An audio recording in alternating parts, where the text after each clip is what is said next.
आज class 12 topic second यानी part second आज वीडियोस होगी, जिसमें फर्स्ट पार्ट में हमने कवर कर रखा है कूलम्ब्स लॉ क्या होता है या फिर इलेक्ट्रोस्टैटिक फोर्स क्या होता है। इलेक्ट्रोस्टैटिक फोर्स से related formula it means 1/4 pi epsilon not q not upon are square, या what is the value of 1/4 pi epsilon not, it means 1/4 pi epsilon naught equal to K dielectric constant. It just equal to 9 into 10 to the power of 9 newton metre square upon coulomb square. फिर इसके according हम ये find करेंगे कि mu naught and epsilon naught की जो value होती है वो 1/c² की इक्वल्स होती है, या फिर हम कह दें कि इसकी टोटल यूनिट क्या होगी तो second square upon metre square होगी, या फिर इसकी डायमेंशन कह दे ये यूनिट होगी एंड डायमेंशन ये हो गई कि एल के पावर -2 टी के power +2। This is the dimension of all this things. ये म्यू नॉट एप्सिलॉन नॉट की डायमेंशन हो गई एंड यूनिट हो गई। ये दोनों पॉइंट्स बहुत इंपॉर्टेंट है जो फर्स्ट वीडियोस में कवर कर रखा है हमने। अब इसमें हम पढ़ेंगे कि परमिटिविटी कांस्टेंट क्या होता है, या फिर हम कह दें कि परमिटिविटी क्या होता है। तो परमिटिविटी कांस्टेंट या इलेक्ट्रोस्टैटिक कांस्टेंट, ये जब हम कूलम्ब्स लॉ पढ़ रहे थे या कूलम्ब्स लॉ के फर्स्ट वीडियोस में ये सब इंक्लूड था, जिसमें हम कहते हैं परमिटिविटी जो है वो it is property of medium. पहला पॉइंट ये है कि ये किसी मीडियम की प्रॉपर्टी है जिसके थ्रू हम कहते हैं कि इलेक्ट्रोस्टैटिक फोर्स प्रोड्यूस होता है बिटवीन टू चार्जेस जब कोई मीडियम प्रेजेंस होता है। तो जैसे कोई दो चार्ज पॉइंट्स है, इनके में कोई मीडियम है, तो हमेशा इलेक्ट्रोस्टैटिक फोर्स प्रोड्यूस होता है। इट मीन्स वो एक मीडियम की प्रॉपर्टी है जिसके थ्रू हम कहते हैं दो चार्ज पार्टिकल्स के में हमेशा एक इलेक्ट्रोस्टैटिक फोर्स प्रोड्यूस होता है, that is called the permittivity, इसको हम बोलते हैं। अच्छा, इसी को हम डिफाइन करते हैं कूलम्ब्स लॉ के बेसिस पर ही। तो F इक्वल टू जब हम कहते हैं कि स्पेस की बात आती है इलेक्ट्रोस्टैटिक फोर्स, जब दो मीडियम्स हो, जब दो चार्ज पार्टिकल्स हो Q1 और Q2 या फिर Q एंड Q नॉट, तो इलेक्ट्रोस्टैटिक जो फोर्स होगा वो 1/4 pi epsilon naught Q naught upon are square. जहां हम स्पेस की बात करेंगे तो एप्सिलॉन नॉट से डिनोट करते हैं, फर्स्ट पॉइंट। सेकंड पॉइंट्स में यही कोई मीडियम अगर हो दोनों चार्ज पार्टिकल्स के मिड में, तो 1/4 पाई एप्सिलॉन ही सिर्फ होगा Q naught upon are square. This is the second equations. Both equations के अकॉर्डिंग ये हम देखते हैं कि व्हाट इज द परमिटिविटी और परमिटिविटी क्या होगा। तो परमिटिविटी हमने कहा कि ये किसी मीडियम की प्रॉपर्टी है जिसके थ्रू हम कहते हैं दो इलेक्ट्रोस्टैटिक चार्ज पार्टिकल्स के मिड इलेक्ट्रोस्टैटिक फोर्स प्रोड्यूस होता है। यहाँ भी हम कह देंगे वही चीज प्रोड्यूस होता है। यहाँ मीडियम्स से रिलेटेड इलेक्ट्रोस्टैटिक फोर्स है और ये स्पेस से रिलेटेड इलेक्ट्रोस्टैटिक फोर्स है। तब अगर हम बात करते हैं कि व्हाट इज द परमिटिविटी क्या होता है या डाइलेक्ट्रिक कांस्टेंट क्या होता है, परमिटिविटी कांस्टेंट क्या होता है, जिसको हम के से डिनोट करते हैं, के इक्वल टू डाइलेक्ट्रिक कांस्टेंट, इसको हम बोलते हैं डाइलेक्ट्रिक कांस्टेंट। डाइलेक्ट्रिक कांस्टेंट इसको हम बोलते हैं एक्चुअली। अच्छा, डाइलेक्ट्रिक कांस्टेंट क्या होता है या फिर permittivity constant 1/4 pi epsilon naught के बेसिस पर क्या होता है, तो हम कहते हैं कि के की जो वैल्यू होती है वो एप्सिलॉन अपॉन एप्सिलॉन नॉट के रेशियोज के जस्ट इक्वल होगी। इट मीन्स इसको हम बोलेंगे permittivity constant when two charge particles have a medium. जब कोई मीडियम रहेगा तो at that conditions epsilon permittivity constant होगा। जब स्पेस रहेगा, कोई मीडियम नहीं रहेगा, तो इसको हम बोलते हैं कि permittivity constant in free space when two charged particles are present। तो it means F अपॉन कह सकते हैं कि F स्पेस के लिए ये फार्मूला हो गया, फिर F मीडियम के लिए फार्मूला हो गया। एप्सिलॉन अपॉन एप्सिलॉन नॉट की जो वैल्यू होगी हम कहेंगे कि F space upon F medium, यानी इलेक्ट्रोस्टैटिक फोर्स स्पेस के मिड में अपॉन मीडियम के मिड में।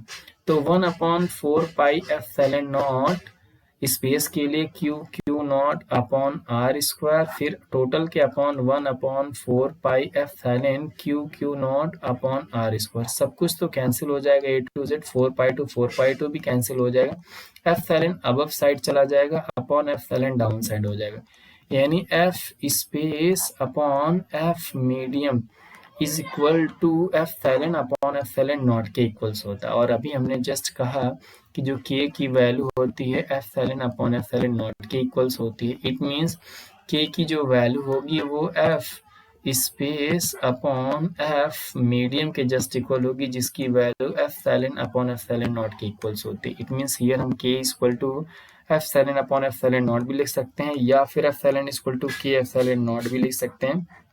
इस तरीके से हम पढ़ेंगे कि परमिटिविटी क्या होता है। यानी अभी तक हमने जस्ट जाना कि परमिटिविटी क्या होता है, तो again I want to define about this कि परमिटिविटी किसी मीडियम की वो प्रॉपर्टी है जिसके थ्रू इलेक्ट्रोस्टैटिक फोर्स के दो चार्ज पार्टिकल्स के मिड में प्रोड्यूस होता है, that is called the permittivity, इसको हम बोलते हैं। ये इलेक्ट्रोस्टैटिक फोर्स है किसी स्पेस के मिड में जब कोई मीडियम ना हो और जब कोई मीडियम हो, तो इन दोनों के अकॉर्डिंग के की वैल्यू हम इजिली फाइंड कर सकते हैं और कहते हैं कि के की जो वैल्यू होती है it is equal to the ratio of F silent upon F silent naught. It means permittivity constant in any medium to the permittivity constant in free space. इन्हीं दोनों कुलम्स लॉ के अकॉर्डिंग जो formulas है, इसके according हम इसको जब हम डिराइव करते हैं, इट मीन्स रेशियो में लिखते हैं, तो सारी वैल्यू कैंसिल हो जाती है और F silent upon F silent not की वैल्यू आती है, जिसे हम के इक्वल्स बोलते हैं, और इसी के फार्मूला के बेसिस पर F silent equal to K F silent not हो जाता है। फिर दूसरा पॉइंट आता है के की वैल्यू को हम डाइलेक्ट्रिक कांस्टेंट बोलते हैं। के को हम डाइलेक्ट्रिक कांस्टेंट बोलते हैं। अगर हम नेक्स्ट हेडिंग भी इसको डालें तो हम कह सकते हैं कि डाइलेक्ट्रिक कांस्टेंट। अच्छा, डाइलेक्ट्रिक कांस्टेंट क्या होता है? तो अभी हमने जस्ट पढ़ा कि डाइलेक्ट्रिक कांस्टेंट को हम के से डिनोट करते हैं और इजिली इसको हम सॉल्व भी कर किए कि के की जो वैल्यू होती है वो F silent upon F silent naught के जस्ट इक्वल आएगी, या आती है अभी जस्ट। तो दूसरे पॉइंट्स पर हम कहें कि के की वैल्यू क्या होती है, तो हमने कहा कि के की वैल्यू यानी डाइलेक्ट्रिक कांस्टेंट जो है it is equal to the ratio of permittivity constant in any medium to the permittivity constant in free space, that is called the dielectric constant। Dielectric constant के बेसिस पर हम यहाँ ये भी कह सकते हैं कि जो f की वैल्यू किसी मीडियम के लिए रहेगी, f की वैल्यू जो वैक्यूम या स्पेस के लिए रहेगी अपॉन k भी लिख सकते हैं। क्यों? क्योंकि k की जो वैल्यू थी अभी just f space upon f medium की ही तो जस्ट इक्वल आई थी। It means k equal to हम लिख देंगे कि f space upon f medium भी लिख सकते हैं, या f medium equal to f space या वैक्यूम अपॉन k भी लिख सकते हैं, जिसके बेसिस पर हम k की जो वैल्यू होती है वो कहते हैं कि वैक्यूम के लिए कितना होती है, एयर के लिए या फिर वाटर के लिए। तो हम वैक्यूम के लिए डाइलेक्ट्रिक कांस्टेंट की जो वैल्यू होती है अप्रॉक्स 1 कंसिडर की जाती है। फिर एयर के लिए जो वैल्यू होती है 1.00054 कंसिडर की जाती है, और वाटर के लिए जो होती है के की वैल्यू वो अप्रॉक्स 80 कंसिडर की जाती है। यानी के की जो वैल्यू होती है डिफरेंट मीडियम के लिए डिफरेंट होती है। अप्रॉक्स वैक्यूम के लिए 1 होती है, एयर के लिए 1.0054 होती है और वाटर के लिए 80 होती है। इस तरह से हम डाइलेक्ट्रिक कांस्टेंट को डिफाइन किए। अच्छा, इसी डाइलेक्ट्रिक कांस्टेंट के बेसिस से होते हुए कूलम्स लॉ का एक छोटा सा और पार्ट है जिसमें हम कहते हैं कि इलेक्ट्रोस्टैटिक फोर्स और ग्रेविटेशनल फोर्स इन दोनों को कंपेयर करते हैं। एट दैट कंडीशंस हम कहते हैं कि comparing electrostatic and gravitational force it means F G and electrostatic force यानी एफ ई। इन दोनों के बेसिस पर जब भी हम क्वेश्चन अराइज करते हैं तो कुछ पॉइंट्स आते हैं जिसमें सिमिलरिटीज और डिसिमिलरिटीज दोनों पॉइंट्स आते हैं। सिमिलरिटीज में क्या हुआ, तो हम कहते हैं कि both forces obeys inverse square. अगर देखा जाए तो एफ जी की जो वैल्यू होती है एफ जी की वैल्यू जो होती है capital G m1 m2 upon are square के जस्ट इक्वल होते हैं, जबकि एफ ई की जो वैल्यू होती है 1/4 pi epsilon naught q1 q2 upon are square की इक्वल होती है। तो देखा जाए दोनों 1/r स्क्वायर ही यानी दोनों के दोनों इनवर्स स्क्वायर लॉ को ओबे करते हैं या फिर फॉलो करते हैं। तो सिमिलरिटीज में तो फर्स्ट पॉइंट यही हो गया कि ये इनवर्स स्क्वायर लॉ को ओबे करते हैं या फिर फॉलो करते हैं। दूसरा पॉइंट सिमिलरिटीज में अगर देखा जाए तो जो ग्रेविटेशनल फोर्स होता है वो directly proportional to product of masses के होता है, और जबकि जो इलेक्ट्रोस्टैटिक फोर्स होता है वो directly proportional to product of charges के होता है, यानी Q1 इंटू Q2 के होता है। ये दोनों सिमिलरिटीज रहे। थर्ड पॉइंट्स में अगर देखा जाए तो दोनों के दोनों जो फोर्स होते हैं वो सेंट्रल फोर्स ही कहलाते हैं। फोर्थ पॉइंट्स में देखा जाए कि दोनों में सिमिलरिटीज क्या है, तो दोनों फोर्स जो होते हैं वो कंजर्वेटिव होते हैं। कंजर्वेटिव का मीन्स आप समझ के होंगे कि कंजर्वेटिव क्या होता है, कंजर्वेशन से रिलेटेड पॉइंट्स है। तो ये 4 पॉइंट्स रहा, और सबसे इंपॉर्टेंट पॉइंट्स ये रहा कि जो ये दोनों फोर्सेस होते हैं both forces can operate in vacuum, ये दोनों के दोनों फोर्सेज जो होते हैं वो वैक्यूम में ऑपरेट किए जा सकते हैं। ये आपकी फिफ्थ सिमिलरिटीज होगी इलेक्ट्रोस्टैटिक फोर्स और ग्रेविटेशनल फोर्स के मिड में। इसी से रिलेटेड पॉइंट्स अगर हम डिससिमिलरिटीज के बारे में बात करें कि what is the dissimilarities between gravitational force and electrostatic force, तो फर्स्ट पॉइंट में ये हम कहते हैं कि जो डिससिमिलरिटीज के थ्रू पॉइंट्स आते हैं उनमें ग्रेविटेशनल फोर्स जो होता है वो सिर्फ अट्रैक्टिव फोर्स होता है। ग्रेविटेशनल फोर्स जो होता है वो सिर्फ अट्रैक्टिव फोर्स होता है, जबकि इलेक्ट्रोस्टैटिक जो फोर्स होता है जिसमें अट्रैक्शन और रिपल्शन ये दोनों के दोनों होते हैं, यानी दोनों फोर्सेस वर्क करते हैं, या हम कह सकते हैं gravitational force is attractive while electrostatic force में भी अट्रैक्टिव भी हो सकता है या फिर रिपल्सिव भी हो सकता है। दूसरा पॉइंट्स अगर हम डिस्कस करते हैं कि दो एफ जी या फिर एफ जी या एफ ई में दोनों में क्या और डिसिमिलरिटीज होती हैं, तो जो ग्रेविटेशनल फोर्स होता है does not depend on the nature of the medium. पहला पॉइंट ये कि जो एफ जी होता है वो किसी नेचर ऑफ मीडियम पर डिपेंड नहीं करता है, जबकि इलेक्ट्रोस्टैटिक जो होता है यानी एफ ई जो होता है वो डिपेंड करता है नेचर ऑफ मीडियम पर, यानी के पर डिपेंड करता है। मीडियम अलग अलग होगा तो के की वैल्यू डिफरेंट डिफरेंट होगी, जो अभी जस्ट हमने पढ़ा। थर्ड पॉइंट्स में अगर हम डिस्कस करें तो इलेक्ट्रोस्टैटिक फोर्स जो होता है वो much stronger than the gravitational force होता है। इलेक्ट्रोस्टैटिक फोर्स जो होता है वो बहुत बहुत बहुत स्ट्रॉन्गर होता है ग्रेविटेशनल फोर्स के कंपेयर में।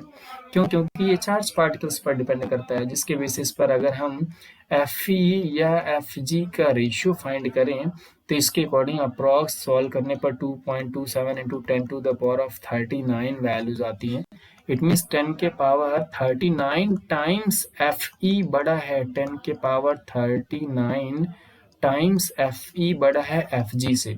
जब दो इलेक्ट्रॉन में एक दूसरे से किसी आर डिस्टेंस पर प्लेस हो और इलेक्ट्रॉन का चार्ज इलेक्ट्रॉन का मास, इन दोनों फोर्सेस के अकॉर्डिंग हम दो फार्मूला यूज करेंगे, यानी एफ जी इक्वल टू हो जाएगा capital G m1 m2 upon are square, जिसमें हम इलेक्ट्रॉन का मास कैपिटल जी की वैल्यू फिक्स्ड होती है और आर की वैल्यू दोनों में होने की वजह से जो एफ ई और एफ जी है जिसमें हम कहते हैं के Q1 Q2 upon are square. के की भी वैल्यू फिक्स्ड होती है, Q1 और Q2 ये इलेक्ट्रॉन के चार्ज की वैल्यू, सारी वैल्यू पुट करके हम सॉल्व करेंगे तो 10 के पावर 39 वैल्यू आएगी F E upon F G का रेशियो, जिसके अकॉर्डिंग हम कहते हैं कि एफ ई की जो वैल्यू होती है वो एफ जी के यानी ग्रेविटेशनल फोर्स के 10 पावर 39 टाइम्स मल्टीप्लाई में कह सकते हैं कि ज़्यादा होती है। इन सब बेसिस पर ये भी हम कहते हैं कि ये कुछ इंपॉर्टेंट पॉइंट्स था सिमिलरिटीज और डिसिमिलरिटीज को लेकर करके, जिसमें हमने अभी जस्ट इस वीडियोस में सिमिलरिटीज पढ़ा, डिसिमिलरिटीज पढ़ा, या फिर हम कह लें कि परमिटिविटी कांस्टेंट पढ़ा, या फिर डाइलेक्ट्रिक कांस्टेंट पढ़ा, या फिर कांस्टेंट की वैल्यू अलग अलग मीडियम पे अलग अलग वैल्यू हमने देखा।